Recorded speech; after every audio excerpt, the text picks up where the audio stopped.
Welcome to movie honour. Movie है the purge 2013 और purge का मतलब होता है छुटकारा पाना। कहानी में अमेरिका दिखाया जाता है जहां 2014 में एक ऐसा नियम लागू हुआ है जिसमें 21 मार्च की शाम 7 बजे से 22 मार्च की सुबह 7 बजे तक सारे क्राइम्स लीगल माने जाएंगे। मतलब इन 12 घंटों में अगर कोई भी इंसान किसी का मर्डर करे, किसी का रेप करे, कोई भी चोरी करे तो सब कुछ लीगल माना जाएगा। किसी को भी उनके क्राइम्स की कोई भी सजा नहीं दी जाएगी। और इन 12 घंटों के लिए पुलिस वाले, फायर फाइटर्स और हॉस्पिटल स्टाफ सभी छुट्टी पर रहेंगे। मतलब किसी भी तरीके की कोई भी हेल्प प्रोवाइड नहीं की जाएगी। इस नियम में बस कुछ रूल्स है जो फॉलो करने होंगे, जैसे बड़े अथॉरिटी वाले लोगों को नहीं मार सकते और बड़े एक्सप्लोजिव हथियार यूज नहीं कर सकते और किसी एक के पर्ज में कोई भी दूसरा बीच में नहीं आएगा। अगर आया तो उसके साथ भी फिर कुछ भी हो सकता है। और इस पर्ज की वजह से अमेरिका में सारे क्राइम रेट्स भी काफी कम हो गए हैं और बेरोजगारी तो बिल्कुल ही खत्म हो गई है। अब कहानी 2022 की दिखाई जाती है जिसमें मेन कैरेक्टर है जेम्स, जो एक सिक्योरिटी सेफ बनाने वाली कंपनी में काम करता है और ये सिक्योरिटी सेफ लोग खरीदते हैं ताकि उस सेफ को अपने घर में इंस्टॉल कर सके और पर्ज की रात को सेफ रह सके। और इसी चीज के चलते जेम्स के पड़ोसियों ने भी वो सेफ जेम्स से ही लगवाया है। मतलब जेम्स की तो चांदी ही चांदी हो रखी है इस पर्ज के चलते। अब वो पर्ज स्टार्ट होने से पहले अपने घर में आता है जहां पर उसकी वाइफ मैरी है और उसके 2 बच्चे भी हैं, जोई और चार्ली। जहां सभी लोग पर्ज मनाने की तैयारी कर रहे थे, जेम्स के घर वाले अपने घर में सेफ रहकर शांति से रात को बिताने वाले थे। पर शांति को बनाए रखने के लिए जेम्स के पास में काफी हथियारों का भी इंतजाम था। अब उनके घर में अभी के लिए एक और मेंबर था, जोई का बॉयफ्रेंड हेनरी। और हेनरी को जेम्स पसंद नहीं करता था क्योंकि वो उसकी बेटी से काफी बड़ा था और उसकी बेटी अंडर एज थी। अब जोई हेनरी को भी घर जाने को कहती है क्योंकि पर्ज स्टार्ट होने वाला था। अब सभी एक साथ रहते हैं और जेम्स अपने घर को सील करके सभी कैमरास ऑन कर देता है और अब पर्ज की शुरुआत का सायरन बजता है और सभी हथियार लेकर अपने अपने काम पर निकल जाते हैं। जब जोई अपने रूम में जाती है तो हेनरी अभी भी वहीं पर था। अब तुम्हारे दिमाग में भी कुछ आया होगा कि ऐसी भयानक रात में वो अपने घर के बजाय यहाँ पर क्यों है। अब इधर चार्ली मॉनिटर पर देखता है एक आदमी को जो किसी से छुप रहा था और वो जोरों से चिल्लाता है, उसे हेल्प चाहिए थी ऑब्वियसली क्योंकि उसे कोई मारना चाहता था। अब किसी के भी पर्ज के बीच में नहीं आना चाहिए, ये चीज चार्ली को नहीं पता थी। उसे उस आदमी पर दया आती है और वो उसके लिए अपना घर के गेट्स खोल देता है और उस सायरन की आवाज सुनकर जल्दी से जेम्स वहां पर आता है, वापस से लॉक्स लगा देता है। पर तब तक वो आदमी अंदर आ गया था। अब यहाँ पर दिक्कतें बढ़ने वाली है। लॉक लगाने के बाद में जेम्स देखता है कि वो अनजान आदमी घर में आ गया था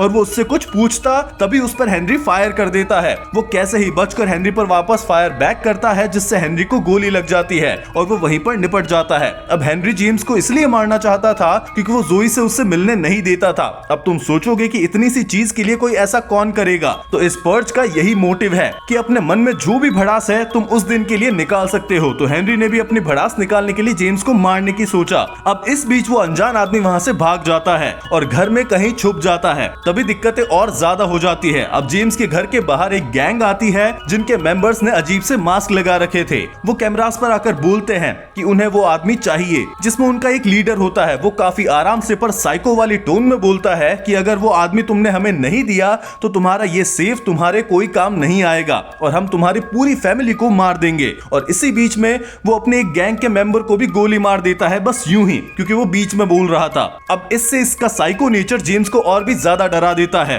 कि ये तो गलत जगह फंस गए, क्योंकि जेम्स को पता था कि ये सिक्योरिटी सिस्टम उन्हें ज्यादा देर तक नहीं बचा पाएगा। इसी बीच वो गैंग वाले उसके घर की पावर सप्लाई को भी काट देते हैं। अब जेम्स डिसाइड करता है कि वो उस अनजान आदमी को ढूंढकर उनके हवाले कर देगा, इसलिए वो अपने काम पर लग जाता है। पर चार्ली अभी भी उस अनजान आदमी को बचाना चाहता था और वो उसे अपने रूम में एक सीक्रेट जगह पर छुपा देता है। और जब जोई तलाशी ले रही थी तो वो आदमी जोई के ऊपर गन तान देता है जिससे जेम्स अब कुछ भी नहीं कर पाता। पर वो जैसे तैसे करके उस आदमी को बांध देता है और जोई को भागने के लिए कहता है। जोई वहां से उसकी गन लेकर भाग जाती है। अब जेम्स उस अनजान आदमी को घर से बाहर निकालने वाला था, तभी उसकी वाइफ मैरी उससे बात करती है कि इसे घर से बाहर भेजने पर वो लोग इसे मार देंगे और इससे हम में और उन लोगों में क्या ही फर्क रह जाएगा, क्योंकि जेम्स की फैमिली ने इतने सालों में एक बार भी पर्ज में हिस्सा नहीं लिया था। तो जेम्स भी सोचता है और उसे एहसास होता है कि ये करना सही नहीं होगा और वो उस अनजान आदमी को बचाने का सोचता है। पर इधर अब टाइम खत्म हो गया था क्योंकि वो गैंग और उसका लीडर अब घर पर अटैक कर देते हैं, जिसमें सबसे पहले वो उस घर के मेन डोर की सेफ को उखाड़ते हैं और घर के अंदर आते हैं और इनके पास में काफी ज्यादा हथियार थे।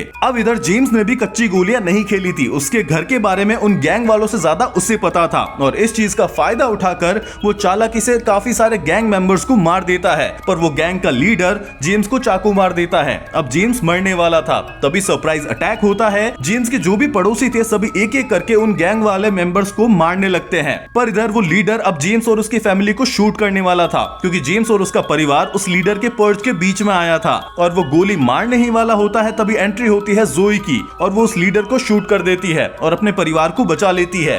पर अब जेम्स मर गया था। तभी वहां पर बाकी पड़ोसी आते हैं जिन्होंने सभी गैंग मेंबर्स को मार दिया था। मैरी उन्हें थैंक्स बोलती है, पर ये कोई हैप्पी एंडिंग नहीं है। वो पड़ोसी एक खतरनाक खुलासा करते हैं कि उन्होंने गैंग वालों को इसलिए मारा है ताकि वो जेम्स की फैमिली को खुद मार सके, क्योंकि वो जलते थे, क्योंकि जेम्स उन सेफ सिस्टम को बेचकर काफी तरक्की कर रहा था और पैसे कमा रहा था और इस सभी से उनको जलन होती थी। इसलिए मौका मिलने पर वो जेम्स की फैमिली को मारना चाहते थे। और जैसे ही उन्हें मारने वाले होते हैं, एक और सरप्राइज अटैक होता है। वो अनजान आदमी एक पड़ोसी को शूट कर देता है और बाकी पर गन तान देता है और मैरी से पूछता है कि अब इनका क्या करना है। पर मैरी किसी को भी मारना नहीं चाहती थी। वो सभी को डाइनिंग टेबल पर बैठने को बोलती है और सुबह का इंतजार करती है, जहां बीच में एक पड़ोसी औरत होशियारी करके उन पर हमला भी करती है। तो मैरी का दिमाग सटक जाता है और वो उसका नाक तोड़ देती है। अब सभी सुबह 7 बजे तक का वेट करते हैं और देखते ही देखते 22 मार्च सुबह 7 बजे का टाइम हो जाता है और फिर से एक सायरन बोलता है, जिसके बाद में अब पर्च खत्म हो गया था। सारे पुलिस वाले, मेडिकल टीम और फायर फाइटर्स अपने काम पर लग जाते हैं और मैरी सभी पड़ोसियों को जलील करके वहां से भगा देती है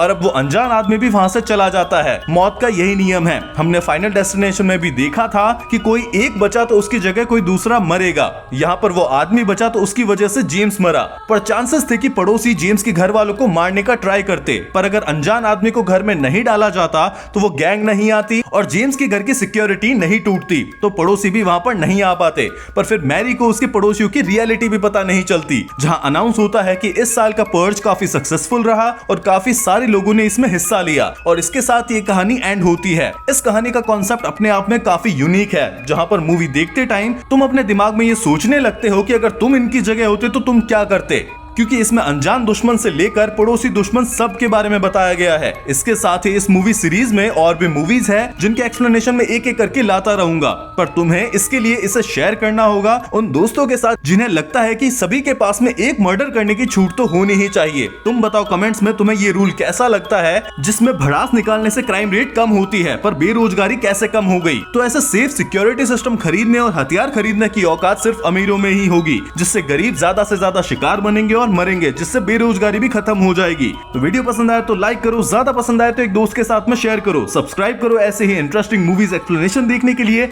मिलते हैं अगली मूवी में, तब तक के लिए बाय।